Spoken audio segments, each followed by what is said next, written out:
Beautiful. We're live now. Hello, viewers. My name is Nana Yayabua. Welcome to another edition of the Nana Yayabua Show.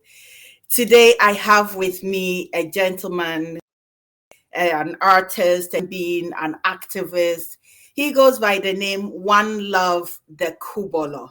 The name is packed with a lot of meaning, but he inspires me a lot.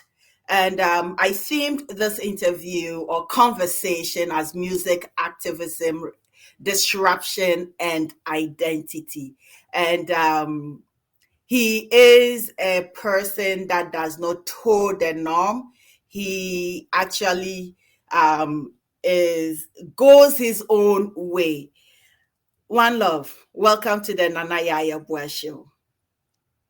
Nana, thank you.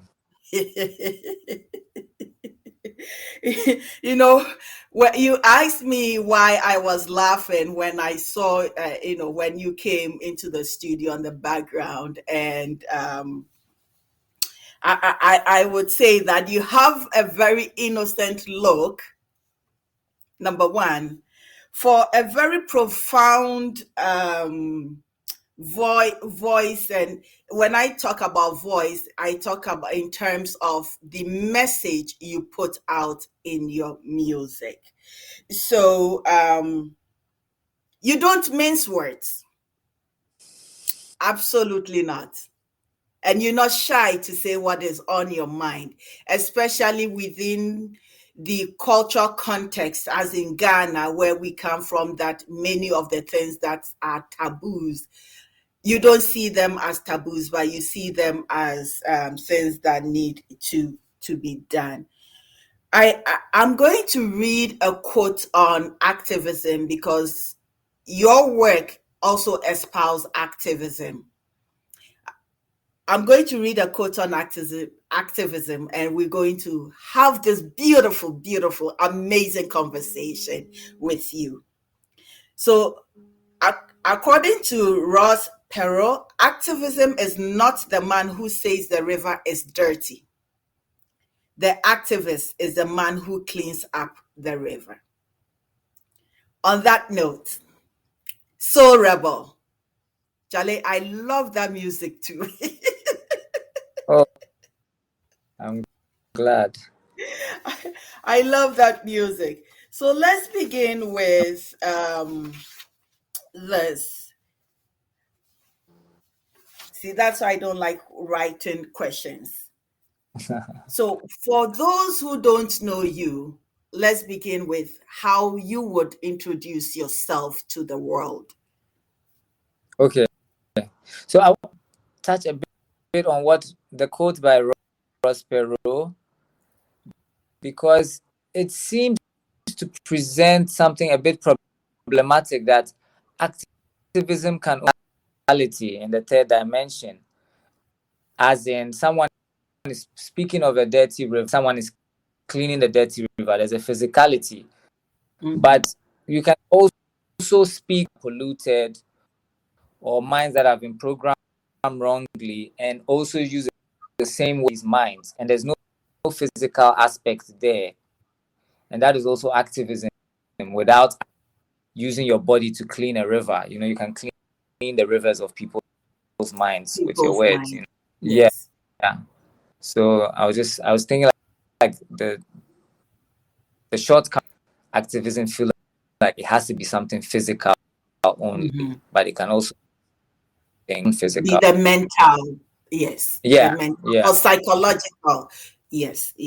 That is beautiful. Thank you so much for adding more context into that. That is why I knew this interview is going to be marvelous. Okay. So did you ask me about what the question was? So I asked you to give us more about who you are, your background. Yes. Yeah. So I thought of an experiment by Osajifo Dr. Who decided to, by experimentation, students into the east of Europe to go and mingle with were at the time socialists, communists, Yes. government. Sent there as a student to study petroleum and chemical engineering, and in Bucharest, Romania, at a Nigerian colleague's birthday party. And I am the result of, I think, some kind of sex that day. And since then, I have been finding myself in the world and trying to find myself in the world. I say that because I grew up in Ghana most of my life. Before I was 2 years old, we moved to Ghana. Mm-hmm. Ghana has always, on reflex, on first contact, Has been and home. yeah, and same in Romania. Anytime, even though I speak the language and I know the culture, because I don't look like the average Romanian, really accepted on visual, same as in Ghana. And so for most of mine to prove that I belong in these two spaces in the world. And this has influenced my quote unquote activism, is that I always want to make everybody around me or have some kind of justice to show my worth. I deserve to be where I am, or I do deserve to call myself a Ghanaian, or I do deserve to call myself. And so, yeah, so that's my Identity. Identity. I have on my notes, talking about identity. Because in one of your music, I forget which one, I wrote it somewhere. My Skin. In that song, My Skin, you talk about identity a lot. And the names that we throw out there and call people without much thought about the effects of that on the person's psychological or psyche as they're growing up. Can you delve into this issue of identity a little bit more? Yeah, so because we are very, we judge, we like to saying, do not judge a book by its cover, but we do that all the time. It's our default. We always judge by covers. And so that has really influenced, molded my presentation of my identity. I mean, because of colonization, and the colonial having intercourse or raping or falling people in West Africa, which were some became later Ghanaians. There was a kind of psychological vacuum where the people in power or overpowering the local community, European people, children that were created out of European and African person would automatically have more or more preferential treatment, as to be given more positions, as to be treated African, and so on. And so this made a certain people who are mixed skin, where we start giving names, to such people to make them feel bad, and without thinking. But of course, also automatically, if you are mixed race without even being, see how society reacts to you, and depending on the kind of person you are, you can take advantage. And so identity for me, like I said, because someone is knocking on my door, and if I don't answer this, they will keep knocking. Yes. Okay. So guys, as he is watching out for his door and inviting some other personality in. Matthew, He's my yeah. I'm having an interview. It's okay. The most He can stay in the background, or he can introduce himself. the most handsome manager. Oh, that's your manager. Beautiful, beautiful. Yeah. So where are you now? Where are we talking from? Lyon. We are in Lyon, France. Oh, you are in France. We have a show. Oh, you have a show in France. Beautiful. Yes, we're performing tomorrow, which has gathered from around the world musicians that messages in their lyrics, like political, conscious, yes. Yeah, so we are one of the bands that was selected to perform at this festival. Beautiful, beautiful, beautiful, beautiful. Happy belated birthday. If I could sing, I would have sang for you. But when I was in secondary school, I went to Holy Child. I was part of the school choir. And wow. I was kicked out of it because I couldn't hold my tune. And my year group remembered that it's like many are called, few are chosen. So sorry. Maybe you sang well, but now they have messed up your self-esteem about yourself. But who knows? Maybe you do sing well. Or they never messed up my self-esteem. I can't sing, but I can communicate. Thank you. Happy belated birthday. I guess you're also in your 40s. Yes, I am. Okay. We're 40, but we're 20. It's true. It's really true. It's like I feel like I'm the best years of your life, myself as well. Yeah. Yes. That's it. Okay. Yeah. Beautiful. So let's talk about some of your experiences. You kind of touched a little bit on it in passing. What are some of your earlier experiences in life that has shaped you till this point?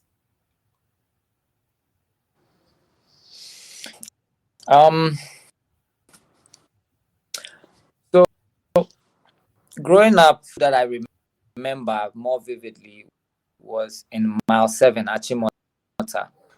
My father was working for National Petroleum, Ministry of Energy at the thing under Ureku at the time, and Ureku Broby. It became Ministry of Energy later, I think that's what it was.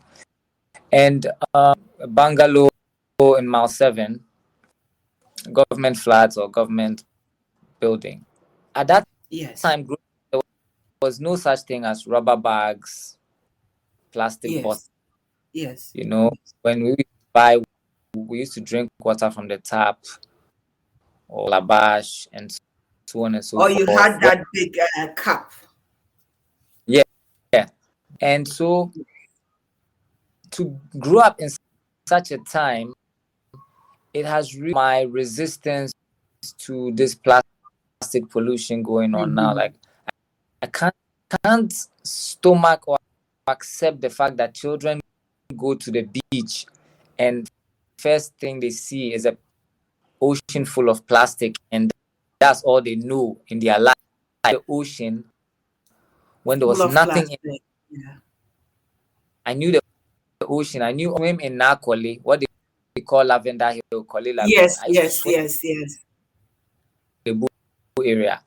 So to grow up and see the world the way, the direction we've allowed it to go into, and that has shaped my as like environmental awareness and trying and of course traveling as people have been able to maintain or reverse the effects of pollution and poisoning, and child equipped me to use passion to face times when we speak about pollution.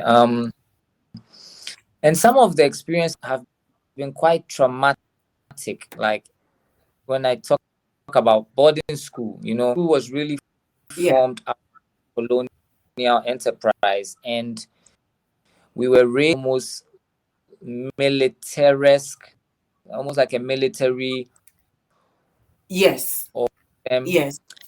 and and so all the punishment, the senseless punishment, senseless hours and movements and behavior, subconsciously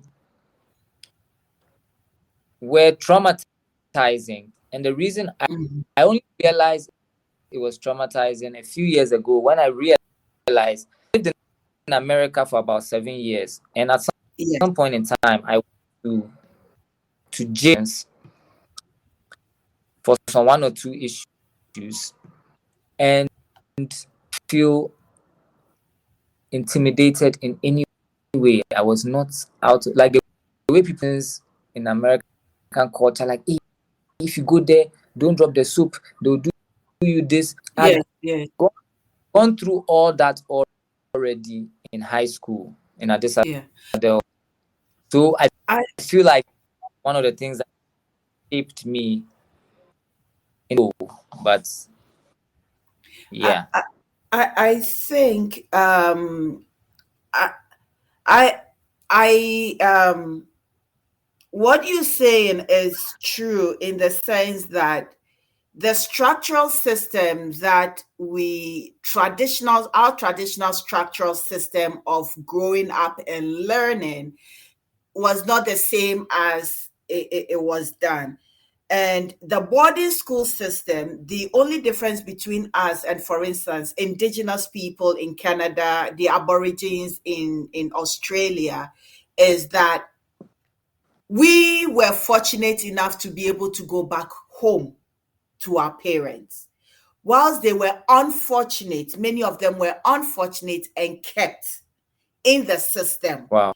So the turnout from the system is a lot of trauma, trauma that has become generational trauma, and scars that are not visible to the eyes, but we all carry them with us somehow.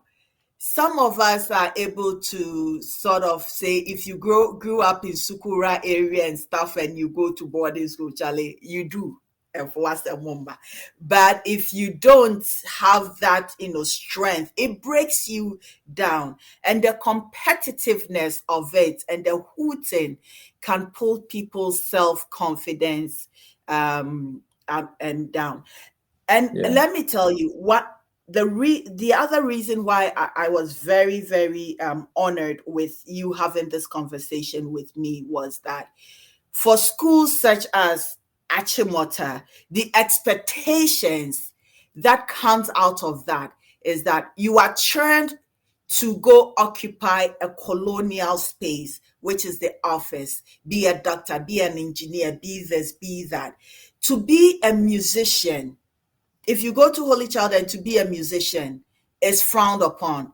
To be a musician from Adisadel College is frowned upon.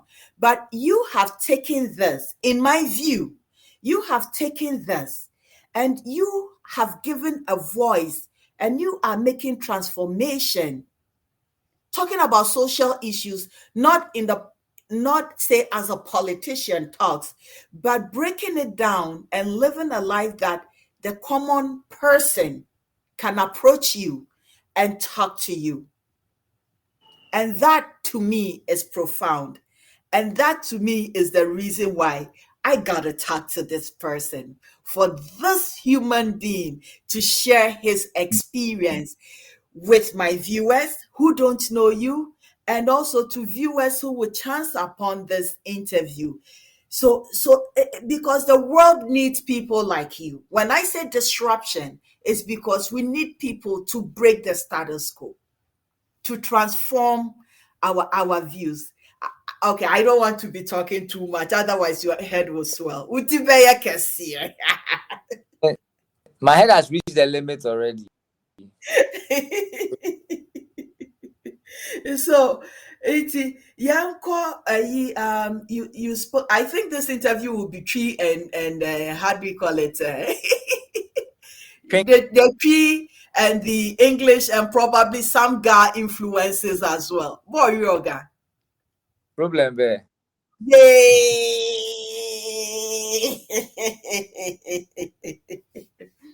So let's talk about schooling in the United States and some of the lessons you learned there and how they have impacted your life to be the person that you are. I want the youth or people that listen to this conversation I'm having with you to take something substantial out of your lived experience that they can also apply to their lives to make them better human beings at the end of the day. And I want to learn from you as well. Yeah. The floor is yours. Thank you. So I went to study science and business administration in a school in Texas. About school or studying that we are not to find out on our own or told or it has to be your passion. Yeah. It has to be your calling. I want you to be a doctor or a lawyer, and they are the ones telling you to study. You may finish it, you may get the degree, and then you go into like haberdashery, or you become a mortician. You do something totally different from what you study because for your parents. For me, I felt I was doing computer science, but the thing is, I entered university at a time where computer language evolving. When I learned C++, by the next semester, basic. By the next semester, when I came, there was C++. By the next semester, there was Oracle. So quickly, and a lot of what I was learning was redundant. And me doing donkey work or useless work, like I don't want to fill my head with useless information. So, yeah, I got a bit disenfranchised from what I was, and I just started looking to things that inspired me, but I couldn't really enter it like I couldn't enter music till a bit later.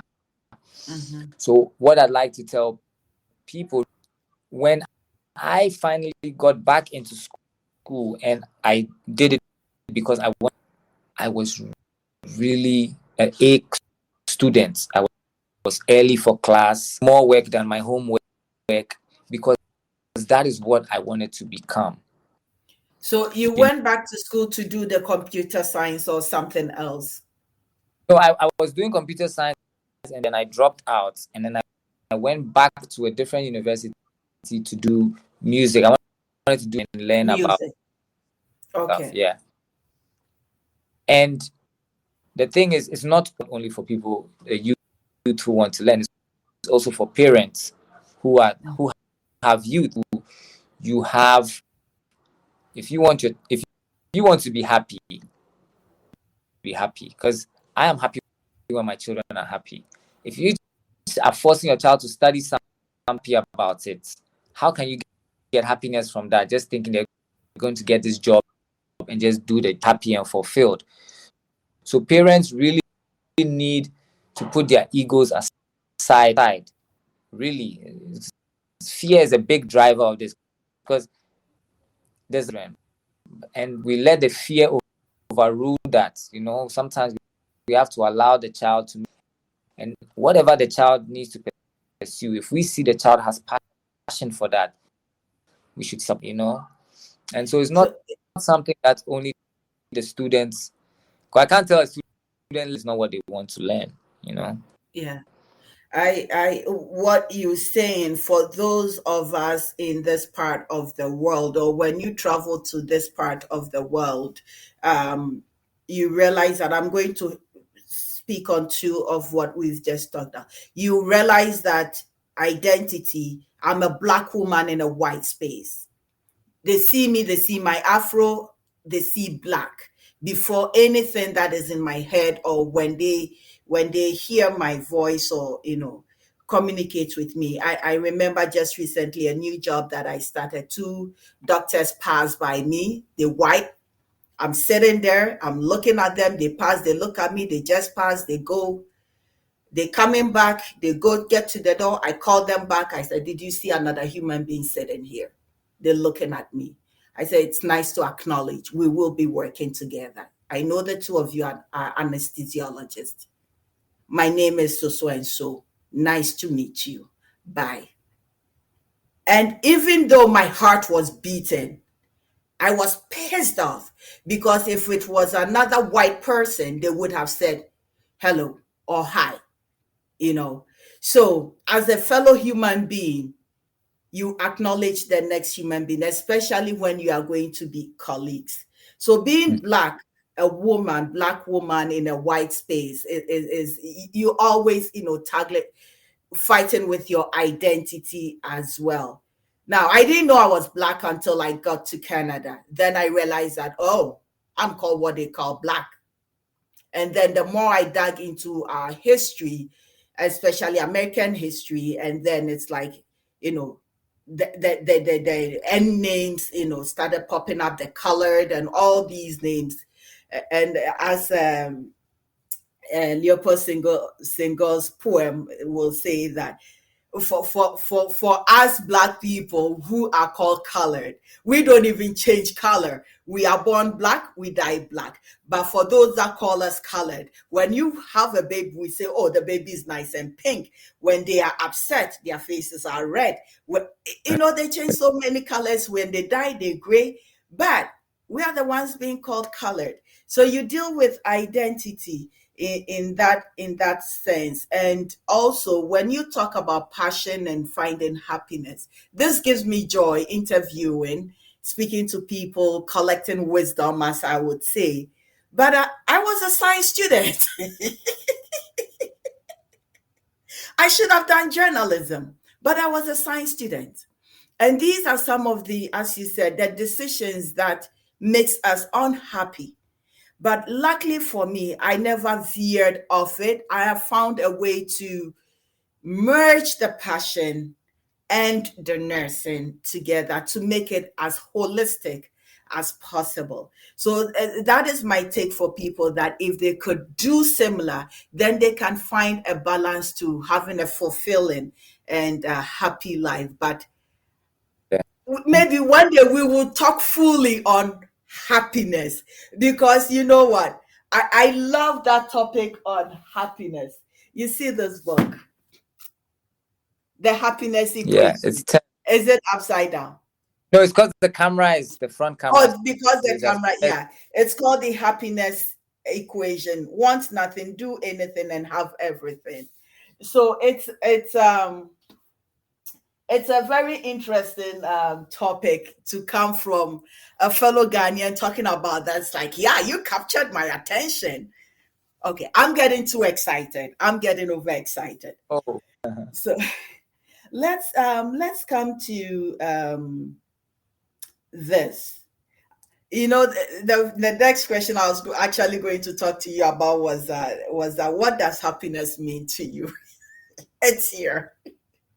What does happiness mean to you? I've told you what it means to me. Yeah, I feel happiness to me is worry about anybody or anything. Just knowing that everybody and everything are fine or are thriving. And so it's hard for a big and connected to feel happiness when you drive by the world, or you see things or read things about the world that's happiness, But I think, yeah, we keep trying to reach that state of the world where everything, but sometimes we can trick our mind for some time to say like everything is and we are happy. But for me, true happiness is just not having to worry or seeing the faces of people that I care about enjoying themselves. I was talking to a friend the other day about the way we can relive our experiences. Maybe the first time you saw a film, or the first time you went to see a certain art piece, or just anything, or tasted a kind of food, feeling it gave you. Always you chase that again. However, if you take someone to that place while they go through that first time experience, the expression on their face somehow relive the experience that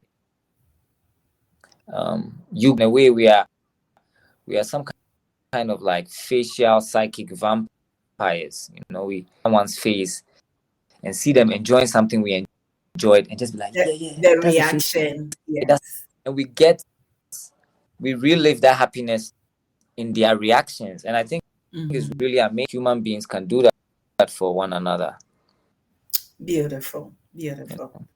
So what motivates you or inspires you to keep going with this artistic endeavors?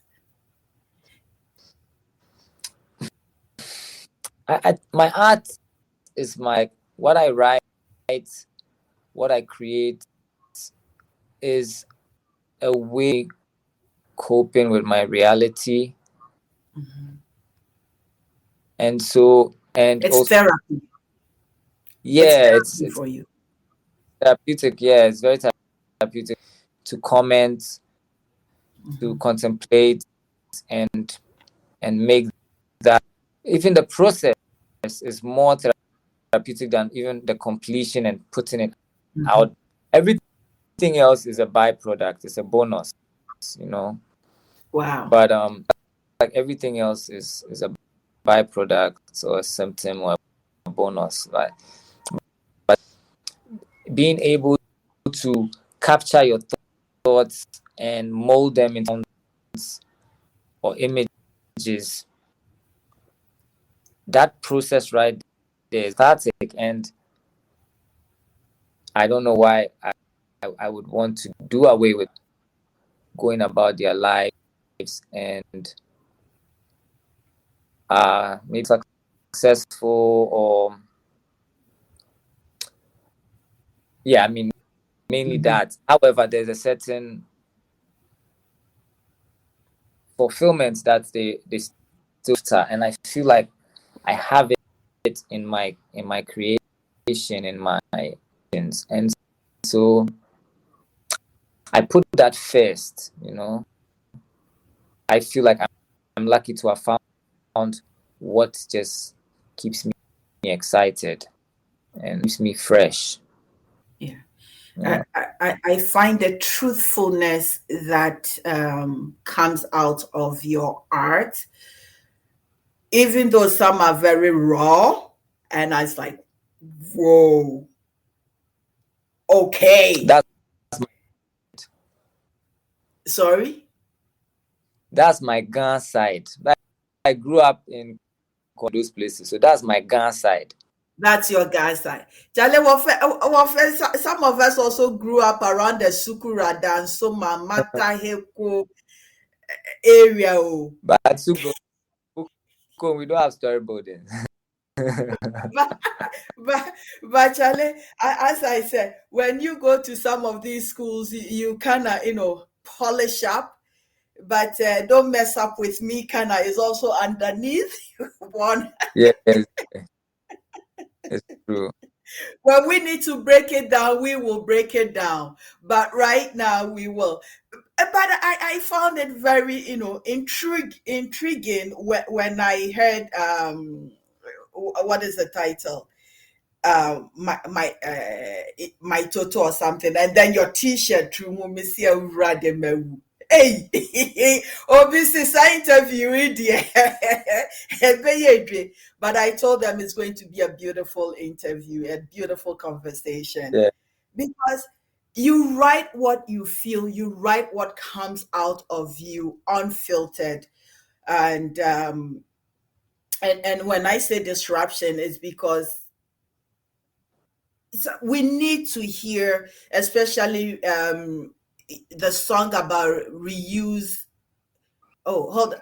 The plastic. Refuse, Sorry. yeah, refuse, recycle. Refuse, reuse, recycle. And that is not even only a Ghanaian problem, it is a worldwide problem. But in the developing world and Ghana, where we don't have that thing, we used to eat in leaves. That's what we used to say. You get the wache in leaves and whatnot. And it added extra flavor. But right now, we want takeaway packs, which to the environment. Even the styrofoam is not good for the health and is not good for the environment as well. So those are pertinent things that we need to consciously become aware of and change. But you do you remember how it came about, the takeaway boxes, the styrofoam? I think this was in the I don't. in the 90s. Like, what happened was some company came, with styrofoam, and they went, and then just a few weeks later, it came out on the news that they were watching the rest. They are not washing the leaves well, and the leaves are giving us cancer. And so they banned all watch leaves, and police were actually arresting women who were selling watch, pouring their watch on the floor and the rest, like arresting them, spoiling their wear, insisting that they start buying the styrofoam.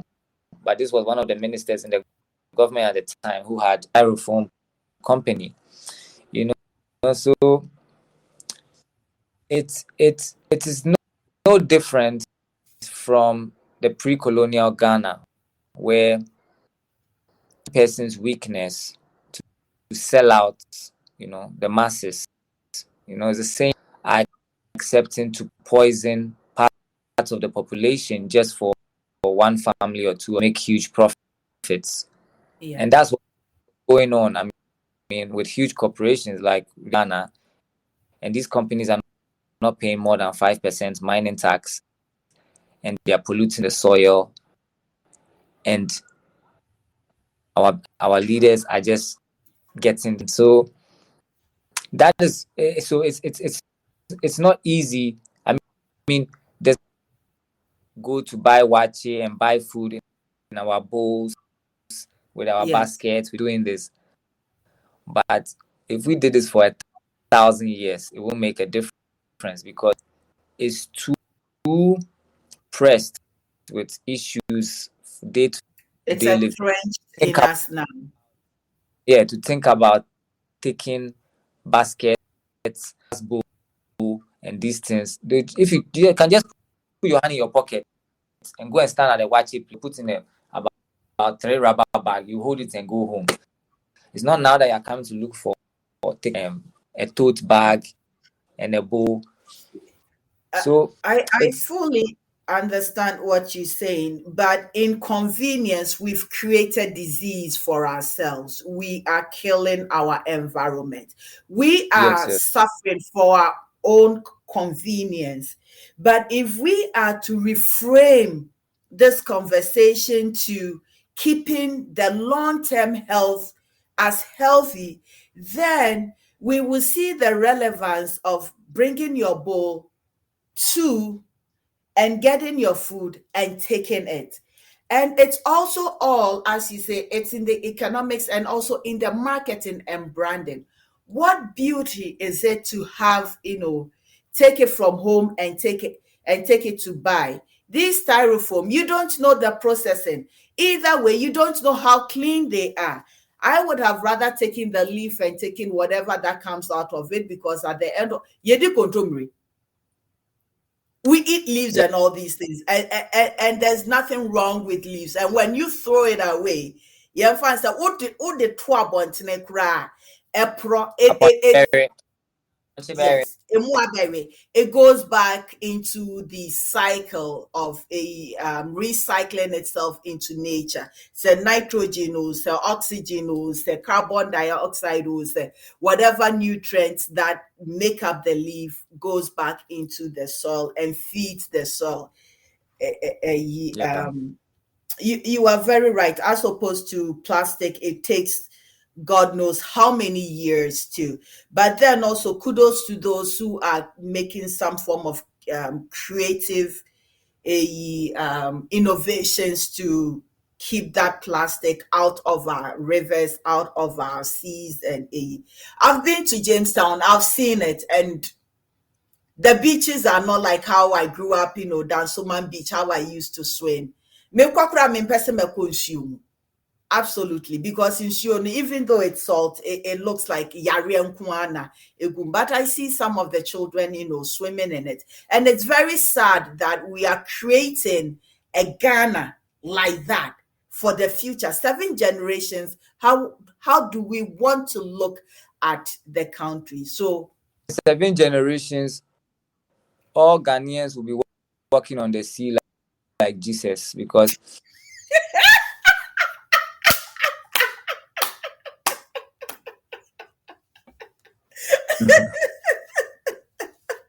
that is a good one. Meaty. no, that's what I think. I really hope something catalyzes a change, but at the same time, you think of all the people in positions of power and these corporations, and they know how to system. There's people who every month cash show up at their briefcases of money to keep their businesses going, whether it's plastic, rubber bags.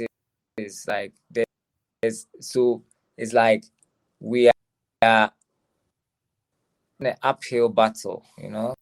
It's You are in an difficult. uphill battle, but what I want to say, just like I have, heard the message and it's become prominent and pertinent to have this conversation.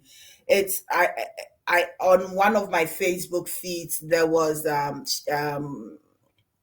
this musician, what's his name? It's not Shatawale, it's the other one with the locks. Stone Boy. Stone Boy was also doing something, similar. And I must say I applaud you guys, because that is number one, a mark of leadership. As you, Ella is really strong with yes. environmental commitment. Yeah. And what I also know is that it's the government. If we say government, we are human beings that have created governments, institutionalized things, and sometimes made it into concrete that we can't move. But persons like you, who gives voice to the voiceless, are the ones that amass people, galvanize people, bring awareness to people to make that transformation. So I will plead, don't stop, because a young person, maybe 2 years from now, will hear your message. Your message may not have been meant for me, but would have been meant for somebody coming up, and they would take up the mantle and make this transformation. Enti mpacho menjai. Mate. Now let's come to your other track from activism, and within the same activism, human rights, LGBTQ rights in Ghana. I wouldn't say I am experienced in that or I know much about it. So the question I'm going to throw forth is, how did you get involved in LGBTQ, rights in Ghana? Yeah. So, growing up in Ghana, I did not experience phobia as much till I went to the States and learned to realize growing up in Ghana, same sex people walking up and down, seeing each other off, hands on shoulders. There's a lot of, and there wasn't anybody saying, "Hey, are you doing this? Are you homosexual?" As a child in Ghana, there wasn't that air of homophobia around. For me, till I went to the States or till they became this Advent, Protestant, evangelical churches that really carried this of homophobia. Really, I feel like America, to some extent, religion started pushing this a lot more. Look back when there was somebody that we would call Kojo Besia. We were not. I remember that. Yeah, we wasn't. There was no disdain. Like, hey, Kojo Besia. That was it. There was aspect to you calling someone Kojo Besia, you know, and it's just recently more city has been galvanized towards the LGBTQ community, and it's sad that we do not know, and we do not realize that most of our homophobia is newly colonial, because if you just look at the language that we use in countries, or at least in West Africa, where Europe is trying to go to now, Africa has been there for hundreds of thousands of years. We never had he and she, yes, and those things. All our language was non-binary. When we talk about friends, people, omo or say, or ko or ba, there's no he. That's why even when we're learning English, you see a lot of students were suffering, like a boy is coming in, because we were mixing the two, because we didn't have use to separate the two ancestors, and we had already evolved to the state that we already knew humanity is the full qualities and genders. And Europe came with this binary, which was reinforced, and also the Middle East also came with this binary reinforced by religion. They came to impose these laws on us, and for me, seeing that in these times, and including myself, in the sense that I do not dress in is culturally a Ghanaian man way of dressing. So like, are you a woman? Are you a girl? Do you like guys or women? Because you wear mini this, you're walking like this. And so I started realizing that me and appear to be effeminate or have effeminate qualities, or vice versa. This homophobic gaze.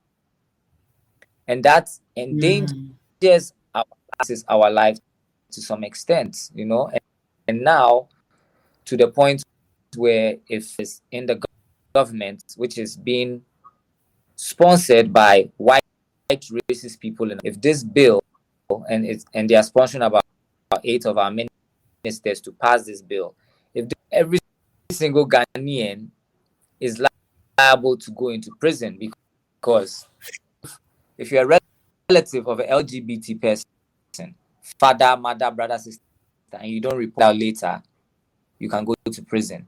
If you are a lawyer for a family trying to protect, an advocate or an ally of LGBT, thing to do with the LGBT community, you are going to prison. So there's so many negative points in this bill that every single I don't know I said you were in Ghana in March. The police are the barriers in the evening. Greatest reason to take 20 Ghana, 50 Ghana from you. Oh, boss, yes. Oh, you're that. So if now this bill has passed, and I put, and I'm holding my phone, and my phone case has rainbow colors, and the colors are Yes. rainbow. And they're like, why are you wearing rainbow colors? Are you part? If you say no and they say prove it, how do you prove you are How do gay? you Or prove that? yes, and once you are there sitting there and they are wasting your time, you remove money and let you go. So this is a bill that the police, which are sometimes even putting drugs in people's pockets, people that don't use drugs, they'll put hard way on them so that they can extort them. Some of these people will now have this blank slate, carte blanche, to use this anti-LGBTQ bill if it becomes to extort every single Ghanaian citizen to some extent.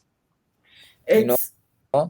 It's Mm-hmm. so what you're saying is very pertinent in the sense that for many of us that went to boarding school, you still have your friends. The way our boarding school system is set up, big, huge, how do you call, bus house, your base, you all come, you don't have your private residences. Obiahu, obiahu. Sure. And we grew up when in Ghana, I see, young boys holding hands, walking, nobody's minding anybody's business because they are friends, or girls holding hands because they are friends. And I remember when I came here with a friend of mine who is coming to Ghana right now to work. Oh yeah, your friend is saying she works with women empowerment, and we were walking downtown Toronto at a campus, University of Toronto, and I held her hands, and she also held my hands, and we are going. I did say Ghana for the adwene no any baby and all these stars, people were looking at us. It really didn't clue in on me. It took a while, and then she said, "Oh, I'm not going to say you're lesbian, so na me nua na me no na no aso nsa nso a where is this coming from?" But then I realized that the social understanding of women holding women hands has this implication. A man holding a man hands in public has this implication. And then I come to Ghana and I see the freedom of it. Now, this conversation is going to make the traditional cultural system we have of being able to touch, hug, be free with each other, be misconstrued as something else. And this also conversation brings about decolonizing our African systems from colonial systems. Because Nyawu Ken Sebiu, if he abontine neba, my deeper understanding of these is that I've had a few conversations with indigenous people, and we've talked about two-spirited people. Two-spirited people are special people. Sani aka kojo besia. They are a special people that are revered.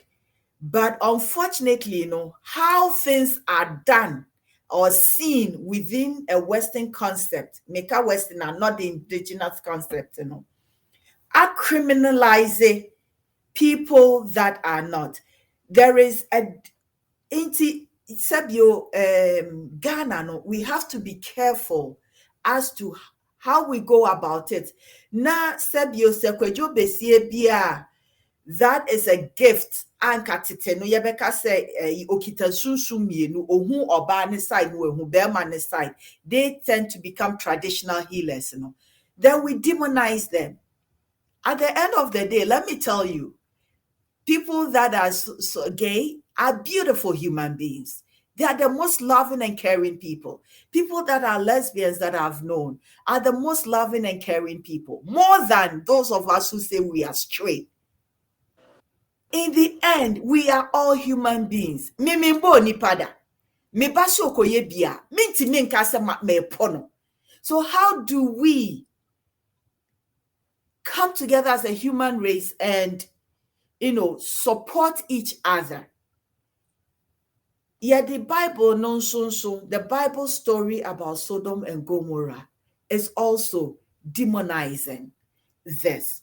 Is it the right thing to do? Memenya shofo, menyenyame, mambo, memonipa.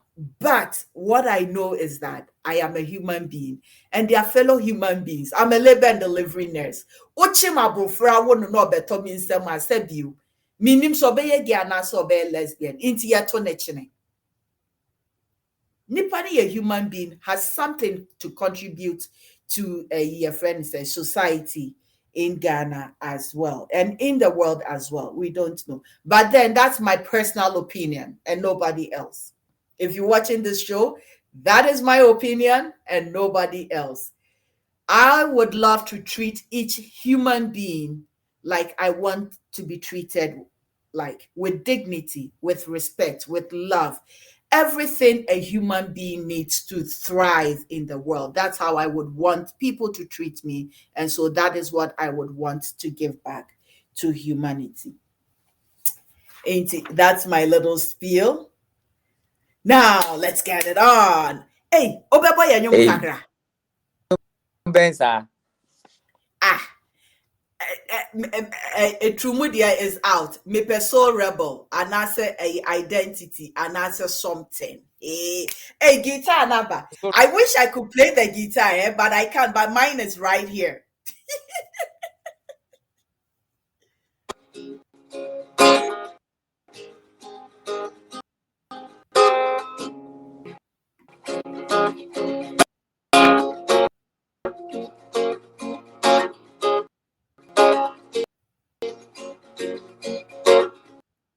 what's it?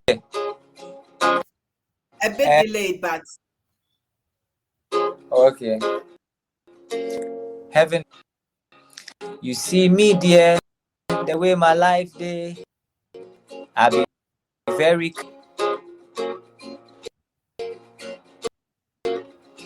If you ask me, I no go mind. Sometimes, if I go give you pass what me myself I get. Way I the dash, no regret. So it catch the time my body bad me now. I dey ask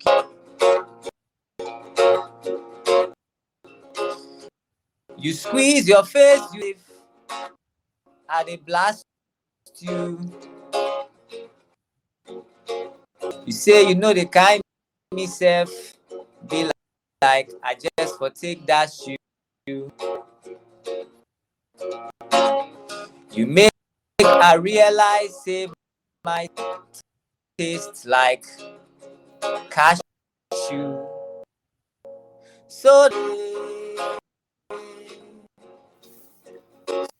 So we dey turn.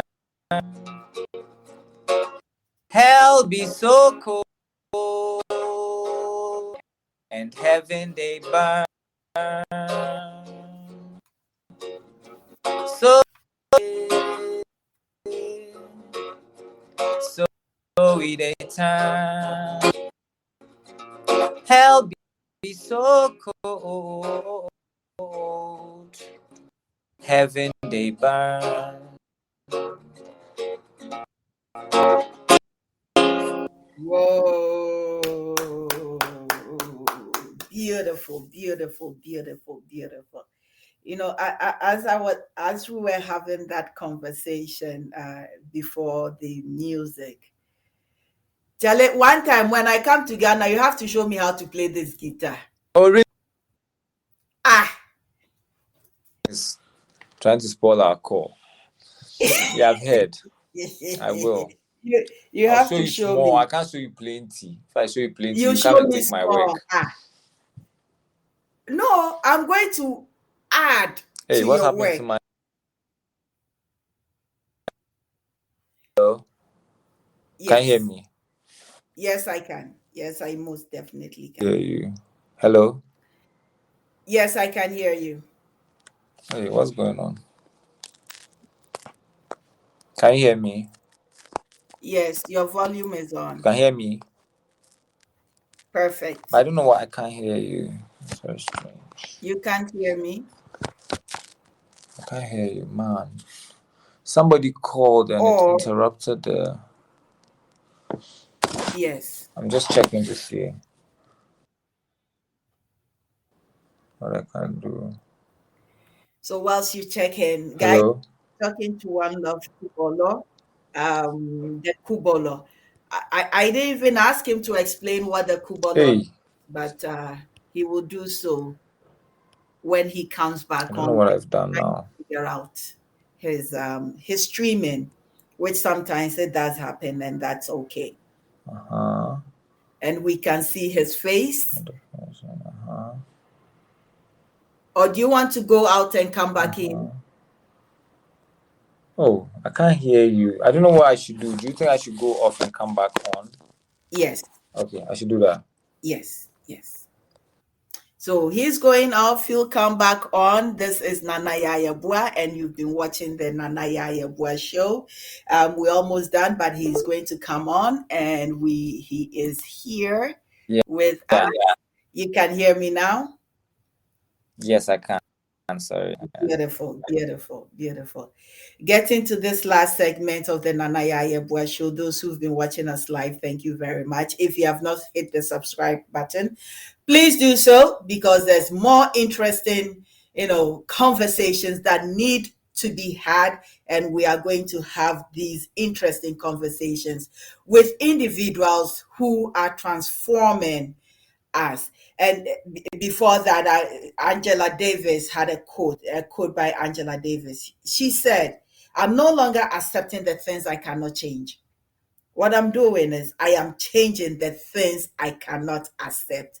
So that is, an advice. If you cannot change it, don't accept it. And if you don't accept it, that is change in itself. Some of us may not be on the ground, but definitely we can be the catalyst, just like, my handsome WanLuv the Kubolor. I meant to talk about this Kubolor. You see, now that the how do we call it, the Mataheko area, is coming out. Kubolor. Chale, ha uchin se mi agebecho. My mom used to call me Ubo Kubolor Dodo. One fie. But we made that hustlers. What we failed to, when we hear Kubolor now, we just street kid or so on and so forth, but a social scientist, like, because colonial institution expected us to be in three places: school, home, or church. There was just three places you were allowed to control.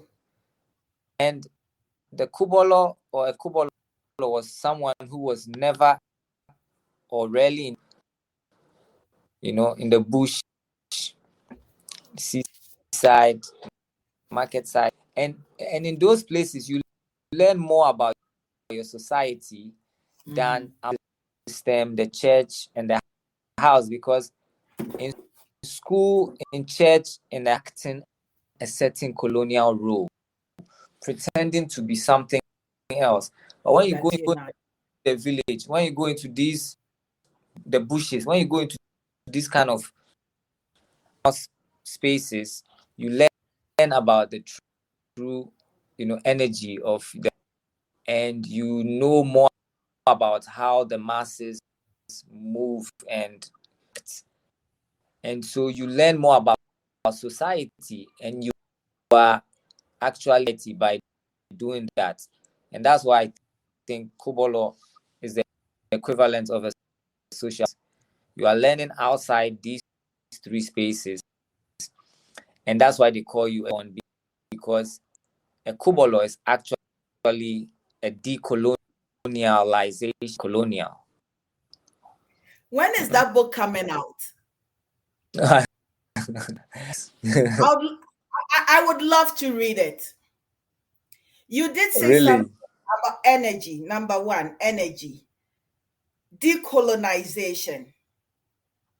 And these are necessary conversations. And whilst we, talking about Kubolor, we've negated it. But when you frame it, the way you framing it, there is a positive to it. That is how you learn about wisdom, because you gather all this wisdom and then you share it, you teach it. But we demonize it because of colonial perceptions of where you need to be. So, yes, I am looking forward to that book in the next year or so. Don't you think is an oxymoron? A Kubolor writing a book. Yes, because you are writing the book based on your experiences to share with the outer world who don't know. But for those who are privileged to have this conversation with you, will be able to see this, to go back to this interview. But for those who wouldn't, you have this thing in writing for years to come, generations to come, to have, this reframing of the word Kubolor as a positive thing, as a gatherer of knowledge, of experiences, and sharing those experiences with us. You said energy. I was listening to an interview you had with somebody, and they would ask you whether you were spiritual, but you weren't sure about spirituality, whether you were spiritual. And I mean, because it's just because of the connotation of that. While they're still connecting it not the colonial to, spirituality, no. yeah, hesitant when I'm Yes. answering that. Need some small clarity or context. Yeah, I feel what is spirituality is really, connectivity, and to be connected to that is what spirituality is. To see the shortcoming immediate environment, and to be able to read people and nature and things, and can offset things for there to be harmony constantly. Trying one of the balances in nature to bring about harmony, whether it's in somebody's wounded animal, or a poisoned river, somebody's an imbalance happening, and spirituality is being able to observe, act on that with the knowledge to rectify those situations, to balance the energy. Yeah. I think I honed in more on the spirituality within the African context. And as you stated, that Sebio, Tuesdays, we don't go in Accra, you don't go to see.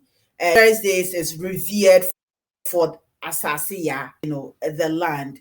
However, the colonial aspect has distorted many of this African spirituality and sensibilities that kept us connected to the universe and to God, and made us grateful for what we have. But many of our systems have been demonized, and Yeah. which I believe is part of some of the challenges.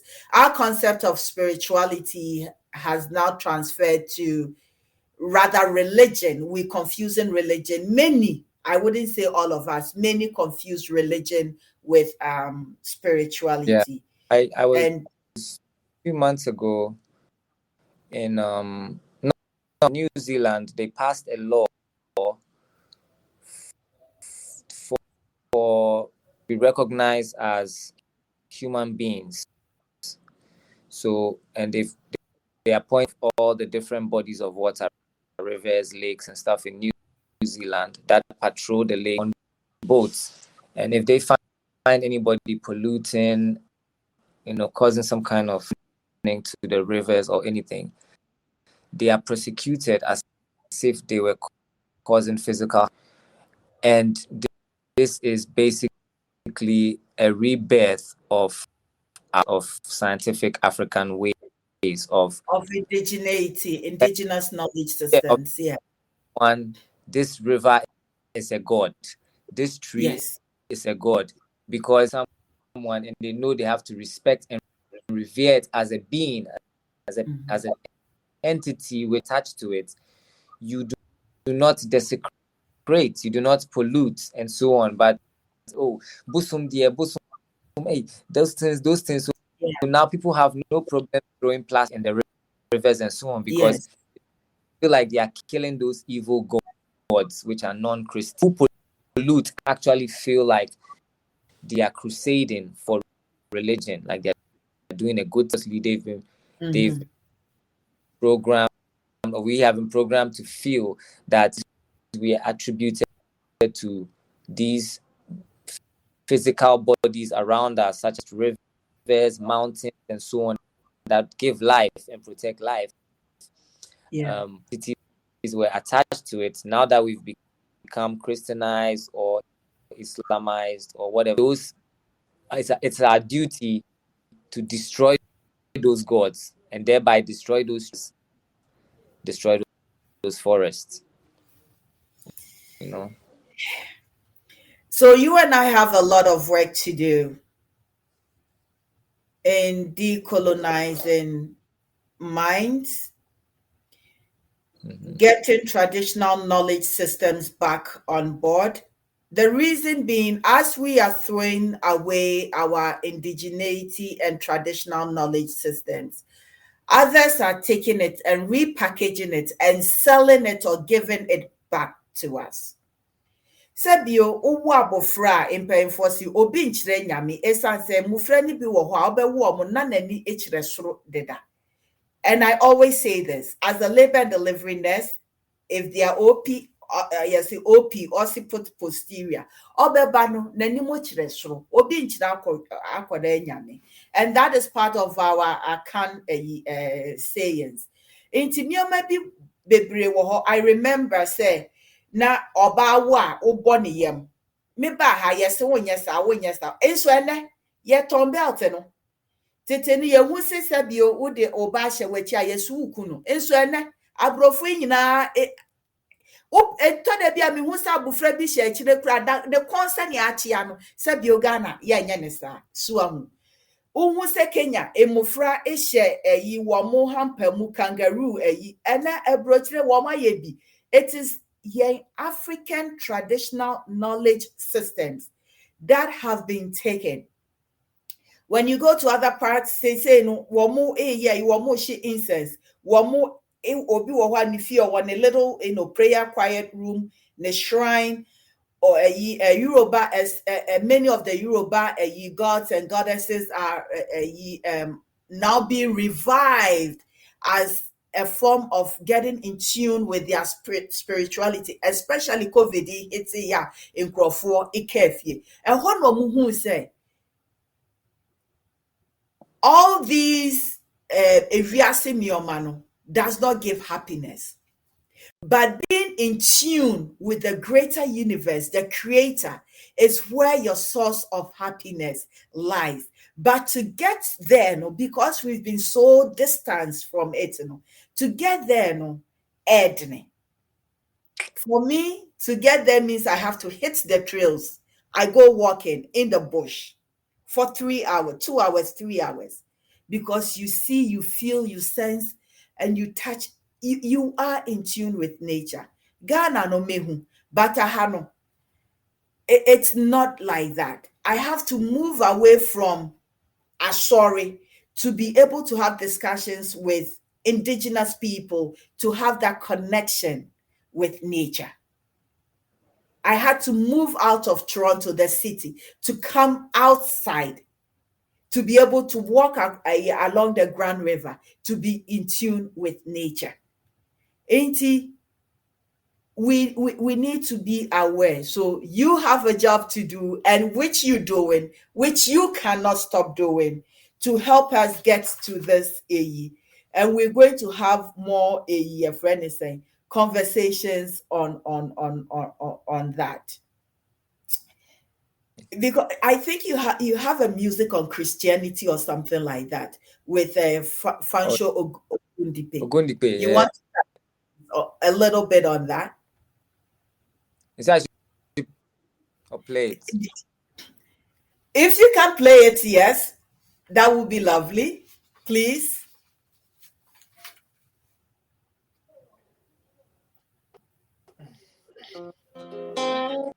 Oh, and you are left-handed. Are you left-handed? The camera again. Oh, is that? Don't laugh at me.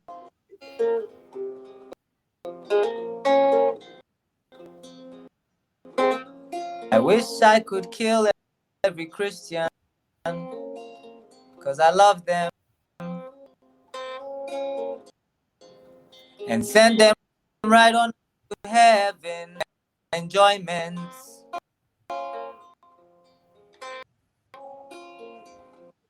This planet Earth, in fact, Christians are suffering, working hard every day, slaving away for their pay, for their past. I predict Williams will die in a car crash. And I admit I will not cry. God give me a bad. I predicted TB Joe in a building collapse.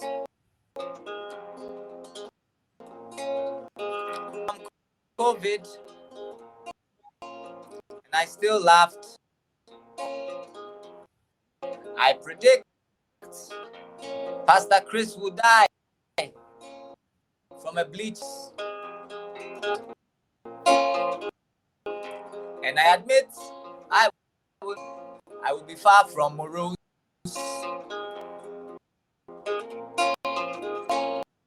Very soon, very soon, very soon, very soon, very soon, very soon.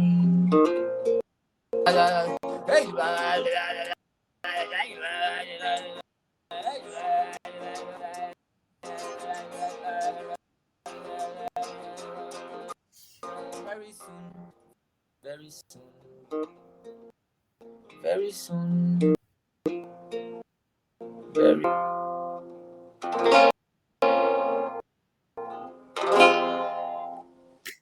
But that's the gist of. You hit the nail right on the head. Some of the leftover colonial issues that we're dealing with on the continent of Africa, what religion is doing to the continent of Africa, lack of, you know, people taking accountability for their faults and blaming the devil for, sinning, and the economics of it all. It's not about saving souls. It's about, putting monies in pockets. And the responsibility of these religious leaders have, tanked, as opposed to the responsibility of, say, traditional priests who ensured that communities came together. You hit the nail. Hey, Pastor Chris used to be my pastor. That time that I was looking for, but Charlie, I went to church one. Jose, Fair color. apparently so. I haven't seen him before. Charlie, I went to church one time. No, the pastor's wife was the deaconess, so they were trying to get us in the group. And me, when I put it down, I want simple, but fine. This woman looked at me from head to toe, asked what I did for a living. I said, nurse. I said, I never step foot in the church again, because that assessment was assessing my pockets. Pockets, it was from head to toe, $100 a crown. I'm dressing in. I'm offended. I'm a walk again. It is like, no. Charlie, I walked out of that church and one. Sorry, if you say Abenfo, I will leave you in the church because I did not come for a. If you cannot uplift me and you bring in Abenfo, I believe. And yes, sir, I don't believe in that, but I believe in the power of language. Black magic anu ni ayede ka enebem obi se makese wa eyasem a okaye eyesenia onso ojeye enti there's this Miguel you also be impeccable with your words. Enti asem bi ebefi wanu mu aba no, you have to be mindful of it because you use the word subconscious. Subconsciously we take things in and those things have impact on us.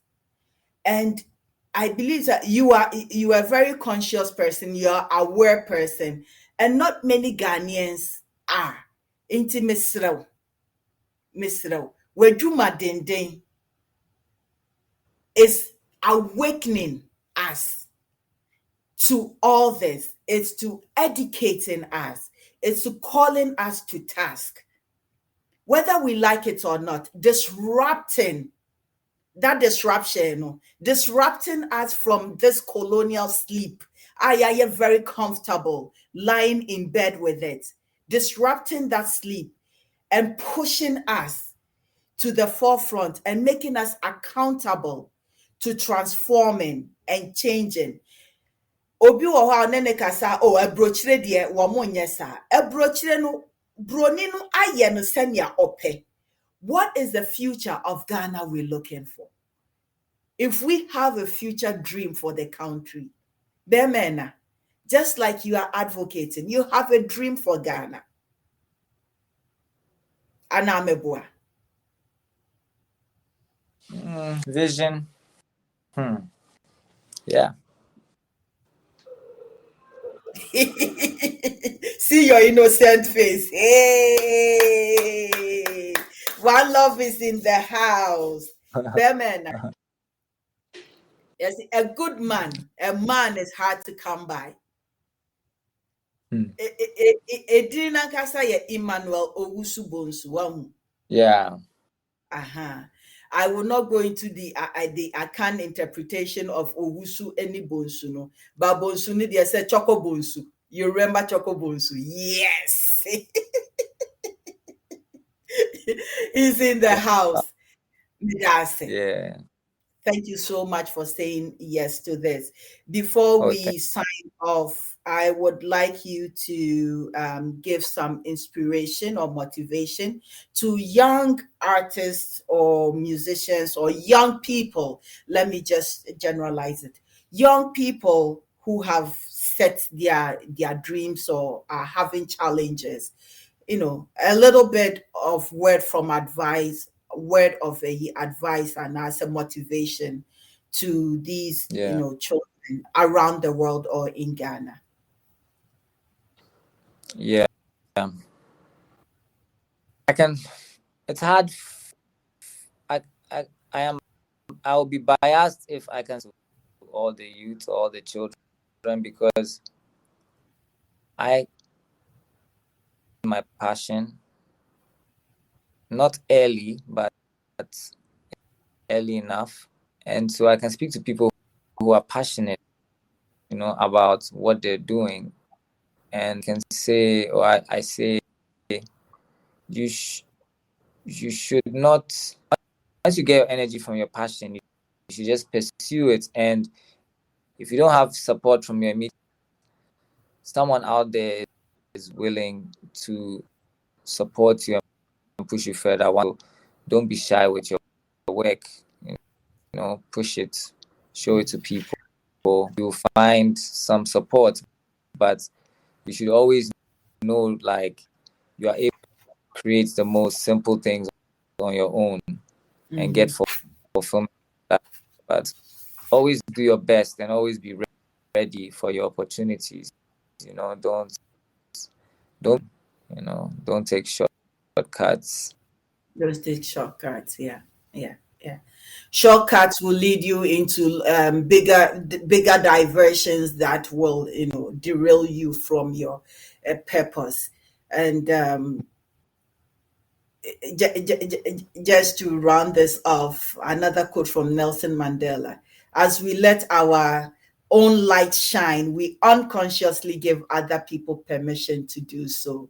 And exactly how you doing, your light is shining either in Ghana, Romania, in France, in New Zealand. Wherever you step foot, your light is shining. Your music, it's so different. It's not, it is different. It is conscious. It has a purpose. Not that all music don't have a purpose, but yours is intentional, and it speaks really to things that you have gone through your journey. And some people are also going through the same journey. So for that, I can say I'm very, very much appreciative of you Thank you, being the Nana. person you are. Whether you were an experiment or not, you were meant to be part of this human race to make a change. And the purpose of your life is being manifested. And for that, I am grateful for Osaje, for Dr. Kwame Nkrumah, Thanks very thinking, much. sending your father, whatever it is, the egg meeting the sperm, you being delivered, and you being delivered to me here on the screen. I am eternally grateful for your life and for you. Thank you, Nana. I appreciate you. In command the also, but we will land here, and at a later time we will continue with more conversation. Maybe you and no, not maybe you and I will sit down face to face. When nimna menimunye fili kadochi, you understand that? I would like that. That would be nice. In Ghana, and we will have this conversation and many more, because I understand you kind of delved a little bit into theater, so we can talk about the theater arts and script writing, acting, and all those things in the future. That would be One nice. love the Kubolor. From one Kubolor to the other Kubolor. To another.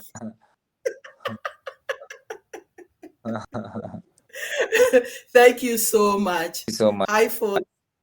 This has been the Nana Yaya Show, and I have had with me one love, one love, one love. The Creator is one, and He or she has given us WanLuv the Kubolor as a beautiful creation to share with us the message of what needs to be done to turn back, the earth we are destroying.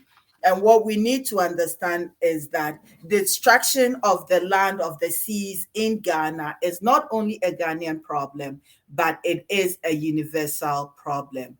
We as human beings have been given this beautiful universe to live in. At the end of the day, Mother Earth always speaks in earthquakes, in tsunamis, in Mother Earth will reset itself.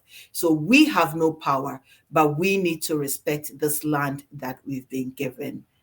Bemena. As for your forehead, dear, it's beautiful. Oh, Yabo duku ebe fata utu.